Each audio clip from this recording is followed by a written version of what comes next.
Voilà, ça c'est le b.a.-ba de la manipulation des textes dans InDesign. Alors, le bloc là sur le côté, vous pouvez laisser-le tranquille, là on ne s'en occupe plus. Il est complètement indépendant, il n'est pas chaîné. Et on va continuer à s'intéresser à notre bloc ici. Ok, je continue donc sur mon bloc ici. Nous avons un bloc avec des longues lignes, il est fort large. Je vais le réduire de 2/3 de sa largeur.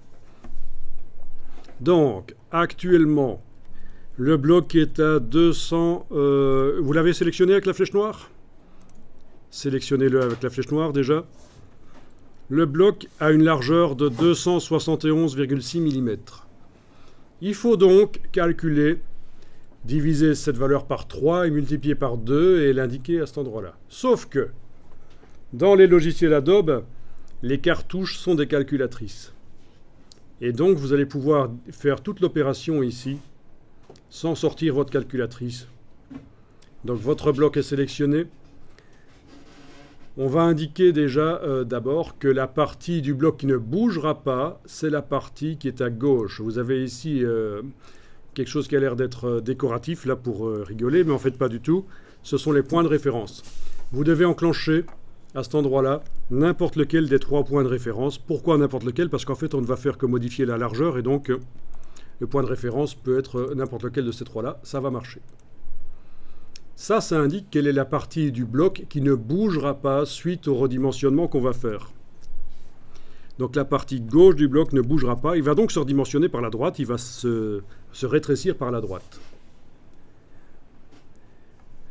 Alors, mais c'était déjà comme ça. Et c'était déjà une des 3 là à gauche qui était enclenchée. Vous mettez le curseur à la suite. Vous mettez le curseur à la fin de la valeur ici, l'unité, et vous allez taper une barre oblique et un 3, parce qu'on divise par 3, divisé par 3. Et pour valider ce calcul, vous allez appuyer sur la touche tabulation, bien sûr. Donc en effet, tu dis la touche Enter a fonctionné aussi, mais oubliez Enter, utilisez la touche tabulation. Parce que quand vous serez dans une boîte de dialogue, Enter va valider la boîte. Tandis que tabulation vous permettra de rester dans la boîte. Et de passer juste au cartouche suivant, valider la valeur qu'on a mise. Donc c'est une bonne idée de retenir cette manière de faire pour valider ce qu'on a mis dans les cartouches. Donc j'ai un bloc. Donc vous avez un bloc qui fait le tiers de la largeur qu'il avait. Moi, je voulais un bloc au final qui faisait les 2/3. Il va falloir maintenant que je multiplie par 2. Bah, c'est une manière pas trop compliquée de faire. Donc, j'ai un bloc 90,533. Je mets le curseur à la fin. Je vais multiplier. Et ça, pour multiplier, c'est l'astérix.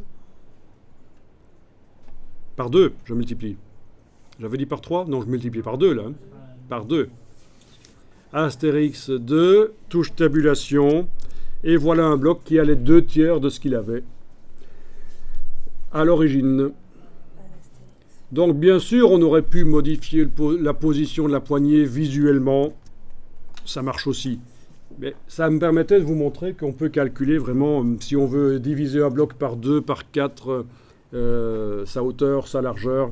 Il est possible de le faire dans les cartouches là au-dessus, ce qui est très intéressant. Et ça fonctionne comme ça dans Illustrator aussi.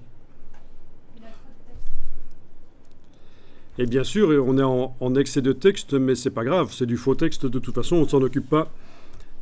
On est en train de faire le design de la mise en page.